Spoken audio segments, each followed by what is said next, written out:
La deuxième séquence, on va accueillir une association qui est de Marseille, qui vous reçoit aujourd'hui, qui s'appelle Ancrage. C'est une action qui a été réalisée par des jeunes, donc vraiment cette volonté de mettre en avant la jeunesse, des jeunes qui s'engagent pour la préservation du patrimoine. Donc il s'agit de vous présenter une exposition, une carte interactive. Et pour cela, je vais laisser la parole à Giovanna qui va nous appeler les jeunes qui vont vous présenter cet atelier. Alors, de l'association Ancrage, je demande à Khadija Roul de venir à la tribune, ainsi que Amine Morad et Koka Mous. Ah, vous êtes là. Très bien. Il y a eu des changements, donc on va vous avez 20 minutes. Et quand ils manqueront 5 minutes, je vais faire ainsi. Très bien, merci. Bonjour à tous. On va prendre le temps de s'installer un petit peu parce qu'on est beaucoup moins perfectionné. Donc on a vraiment principalement des supports PowerPoint à vous montrer. Ce que je vais vous demander, parce que je crois que c'est là que se situe l'aspect technique, c'est de laisser une petite place. Voilà. Et puis je vais refaire les présentations parce que il y a eu des changements dans le programme d'Ancrage. Donc voilà, vous voyez notre slide de présentation. Alors je suis Samia Chabani, je suis la directrice de l'association Ancrage. Et j'ai le plaisir d'être accompagnée de nos partenaires, donc Raymond Ruot des Archives municipales. On a le droit de se faire plaisir, on applaudit, hein. Allez, hein. Voilà. Alexandre, qui est animateur bénévole à la Fraternité de la Belle de Mai, qui donc accompagne nos deux jeunes amis qui sont ici présents. Alors, Amine, un petit mot pour te présenter. Alors moi, je m'appelle Amine, je suis dans le projet Ancrage.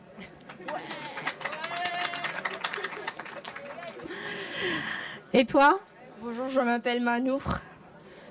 Et tu es habitante de la Belle de Mai? Oui. C'est ça. Je suis également accompagnée de Emma Dianor et Joanne Loisel qui ont participé au projet avec nous.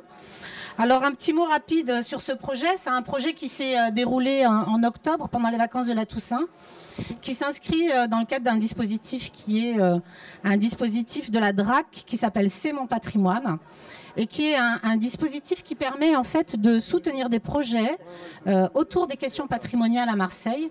Nous, on était ravis de partager ce projet avec les archives municipales et dans des quartiers où souvent la question du patrimoine n'est pas très visible, alors qu'elle est fondamentale, puisque ce projet s'est déroulé entre la Canebière, la gare Saint-Charles et la caserne du Muy et les archives municipales. Donc pour nous, c'était un projet important.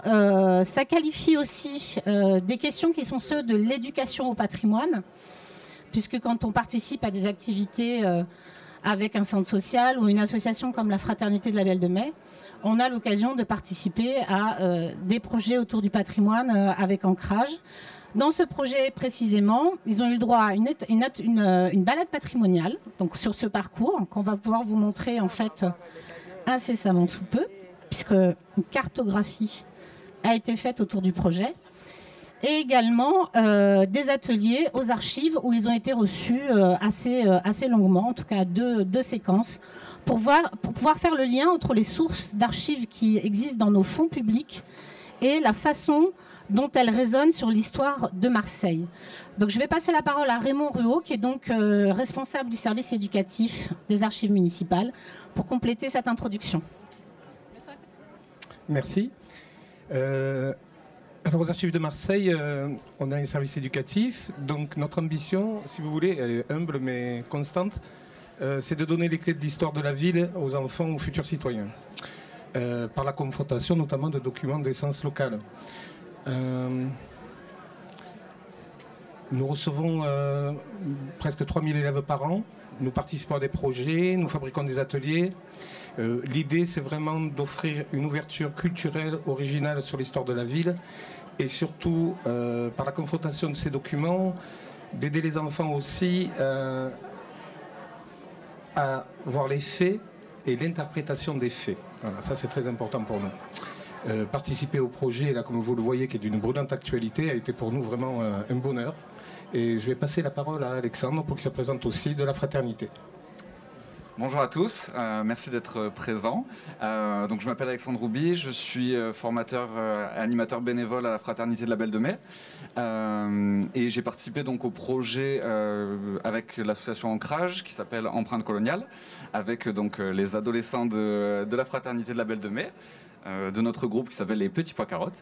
Et on a eu la chance d'être accompagné par Raymond lors de notre visite aux archives de la ville, dans l'ancienne manufacture de tabac, et de découvrir justement une partie de la ville qui fait partie du quotidien vraiment des populations qu'on accueille à l'association, mais également du parcours un petit peu de vie des adolescents qu'on a la chance d'avoir au quotidien, et de voir justement les faits et justement quelle est l'histoire derrière ces faits, derrière donc ces empreintes coloniales qu'on peut voir un petit peu partout dans Marseille.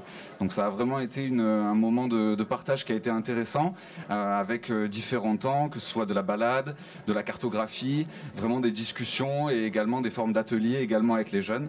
Donc ça a vraiment été une chance pour nous, et aujourd'hui c'est un plaisir de pouvoir justement vous transmettre certains des résultats en photo, mais également avec des explications plus sous le format texte.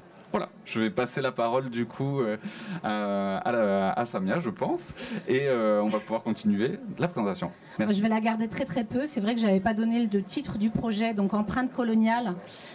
Évidemment, à Marseille, ça résonne d'une façon tout à fait particulière entre la Canebière, la gare Saint-Charles et la Belle de Mai.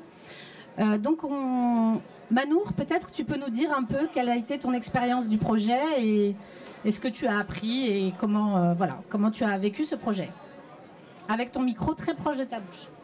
Nous allons maintenant vous parler d'une étape de notre balade autour des empreintes coloniales, celle des escaliers de gare Saint-Charles. Tout d'abord, nous nous situons à la gare Saint-Charles. En descendant des escaliers, est-ce que vous avez déjà remarqué qu'il y a 2 grandes statues de femmes? La question s'est adressée à vous. Est-ce que vous avez déjà remarqué ces 2 belles statues qui ornent l'escalier monumental de la gare Saint-Charles? Alors ils te disent oui. Alors, elles ont été sculptées par Louise Bottoniel et installées en 1922 à l'occasion de la 12e exposition coloniale de Marseille. Pour accueillir les voyageurs, on leur montre la puissance de Marseille et de la France, qui a été possible grâce à la colonisation de l'Asie et de l'Afrique. Il y a une histoire cachée derrière ces statues, celle des pays colonisés. La colonisation était un système de discrimination et de domination où les Européens se sentaient supérieurs aux personnes des autres continents. À Marseille, pendant l'exposition coloniale de 1922, pour montrer en France comment on vit dans les colonies. On a reproduit en entier des palais d'Afrique et d'Asie. On a montré des produits qui venaient des colonies, café, fruits, céréales. Et le pire, c'est qu'on a demandé à des humains de Tunisie, de Cambodge et du Sénégal de se mettre en scène comme des sauvages. Aujourd'hui, on appelle ça un zoo humain et c'est interdit par la loi, mais à l'époque, on trouvait ça normal, ça avait beaucoup de succès. Même si elles ont l'air fières et hautaines, l'histoire derrière est triste. On peut imaginer que ces femmes ont été forcées à poser. On va vous parler de la première statue qui s'appelle Colonie d'Asie. Elle a un air sérieux, les yeux plissés, elle est nue, allongée, couronne et les bijoux qui symbolisent la richesse de leur pays. Un petit garçon est allongé et la laga regarde avec admiration et la petite fille fait une offrande. Une tête de dragon, un objet symbolique de son pays. La deuxième statue s'appelle Colonie d'Afrique. Elle a aussi un air sérieux, elle est nue, allongée sur la tête d'un buffle ou d'un botiquin. Oh là là. Elle a des tresses, elle porte un collier de dents ou de bananes. des bijoux. Les enfants la regardent avec admiration et lui offrent des cubes de fruits et un masque africain.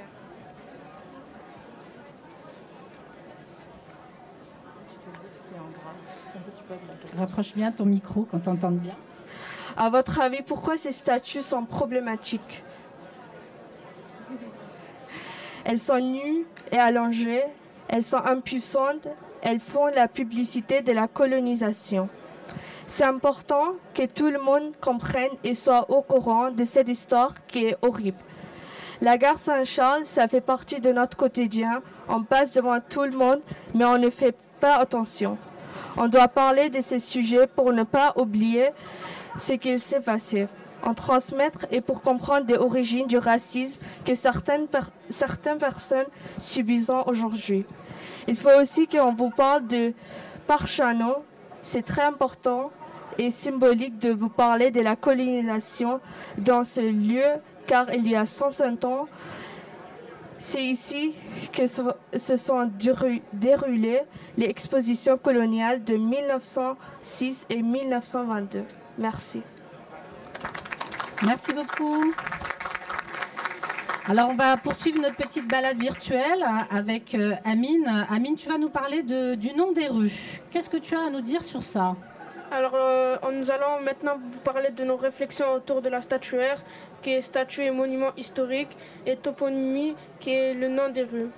Aujourd'hui, il existe des statues, des monuments historiques et des noms de rues qui rendent hommage à des héros nationaux, qui sont en fait des personnages ayant commis des crimes pendant la période de l'esclavage et de la colonisation. Cela pose de nombreux problèmes, ça blesse des personnes et des mémoires, et en plus ça entretient un climat raciste dans le pays. Pour que ça s'améliore, des collectifs et des associations se mobilisent. Il faut que la France assume son histoire et qu'elle fasse un travail de recontextualisation de ces héros qui en réalité ne sont pas.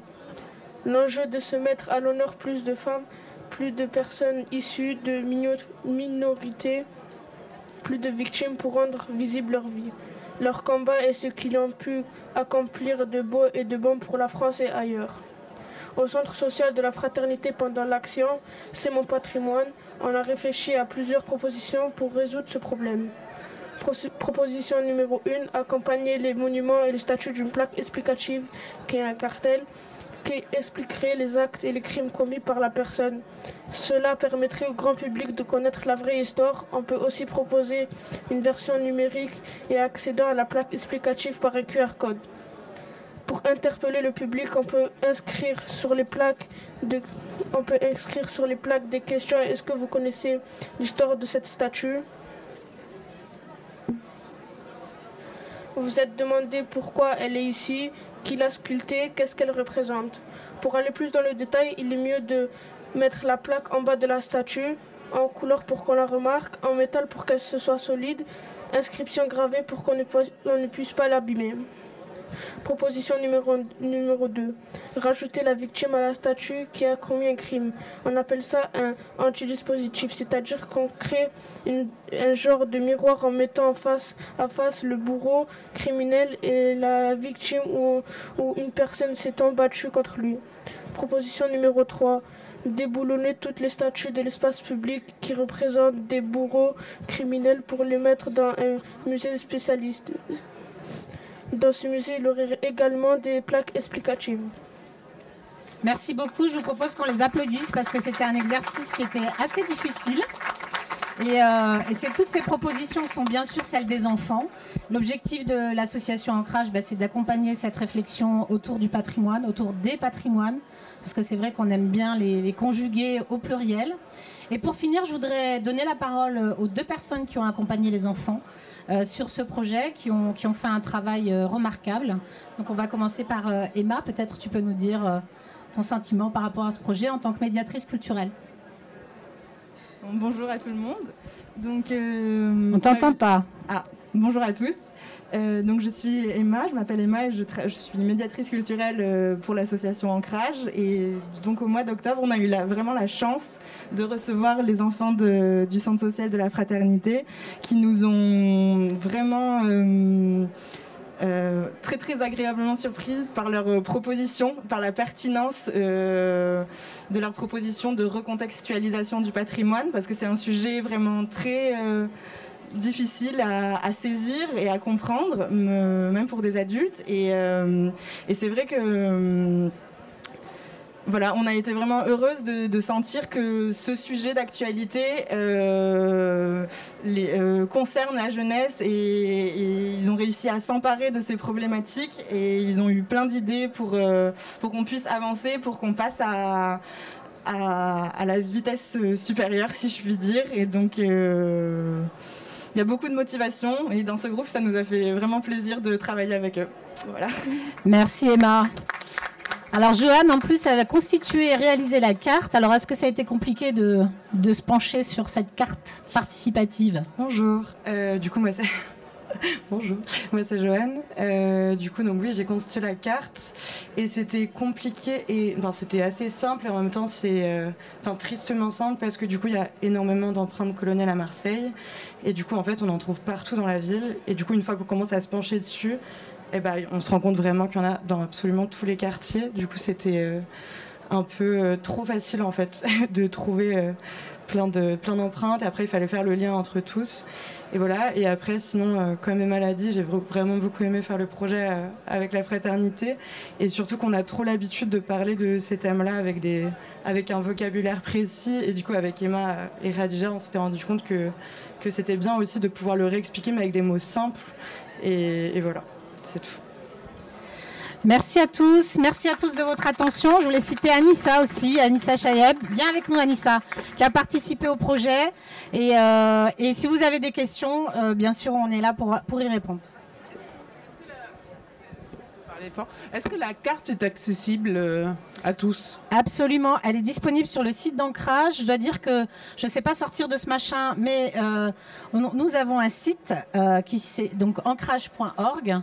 Les filles, si vous voulez me mettre dessus, moi je suis preneuse parce que voilà, ça va, j'y arrive comme une grande. Dans lesquels vous allez retrouver tous les projets. C'est là, voilà. Ah, qu'est-ce que j'ai fait? J'y arrive pas. Bon. Je sais pas si tu as la main, je pense pas que tu aies la main. Ouais, j'ai peut-être plus la main en fait, voilà, parce que l'écran est apparemment dirigé ailleurs. Mais en fait, sur le site de l'association, vous allez retrouver ce projet Empreinte coloniale, dans lequel vous allez retrouver des photos des enfants de ce projet et ces séquences qui ont constitué la balade patrimoniale, c'est-à-dire la découverte in situ dans la ville de Marseille de ce patrimoine qui reste à révéler. Ensuite, vous allez retrouver également toutes les sources d'archives qui nous ont été généreusement valorisées par les archives municipales, puisque c'est notre patrimoine, ce patrimoine, que c'est important d'en parler. Et également, toutes les sources que nous utilisons à Ancrage, ça peut être des ouvrages, de l'iconographie. Là, on voit passer les photos du projet. On voit Raymond qui présente la galerie photo, s'il vous plaît. Voilà. On voit Raymond qui présente ses sources d'archives aux enfants, qui ont donc pu faire le lien entre ce qu'ils voient dans la rue, dans la toponymie. Et ce qui nous semble très important, c'est de pouvoir expliquer qu'est-ce qui va être à l'origine, finalement, d'une toponymie, d'une statuaire, qui s'occupe d'une souscription pour financer une statue. À quoi servent les archives très concrètement, comment elles permettent de mettre en perspective historique l'histoire de la ville et la façon dont ces archives sont conservées et dont elles sont communiquées au grand public. Voilà, on a la chance à Marseille d'avoir de très très belles archives municipales avec une très belle exposition actuellement sur Marseille l'italienne. C'est toujours le cas, vraiment. Jusqu'au 12 mars, qui va vous permettre de redécouvrir précisément l'empreinte, cette fois-ci italienne, à Marseille. Et comme vous le savez, elle est très importante. Donc n'hésitez pas, allez-y jusqu'au 13 mars. Jusqu'au 12 mars, vous pouvez découvrir Marseille l'italienne. Voilà, je rends le micro. Merci à tous. Merci Samia, merci l'association Ancrage. On peut encore applaudir ces jeunes. C'est pas un exercice facile. Merci de les applaudir. Et merci pour ce beau travail. Merci Samia, merci Ancrage. Vous pouvez... Et je vais laisser la parole à Giovanna qui va vous présenter le 3e atelier.